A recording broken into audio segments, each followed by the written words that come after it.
जय जगन्नाथ। कहती सूर्यर जो ताप आ बापांकर जो गर्मी ये दीटा को बर्दाश्त करवा निहाती दरकार। जदि आमे बापांकर कथा को शुणिबा कार्य पालन करवा मानिबा ताले आमे आम जीवन रे सक्सेस पाई परिबा। सेमती सूर्यंकर गर्मी सहन करवा भी आमर शरीर पाई जेपरि निहाती दरकार। आमे सूर्यंकर रश्मि रु बहुत सारे विटामिन पाई थाउ।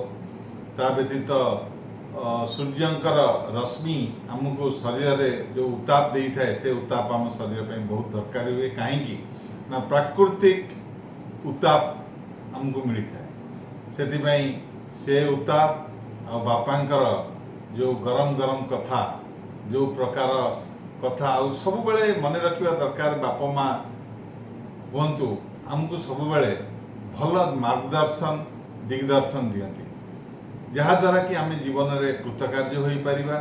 आम जीवन गतिपथ सुचारू रूपे आगू बढ़ी पार तथा आम गोटे देशर सुनागरिक भाव में परिचित हो पारिबा। धन्यवाद। जय जगन्नाथ।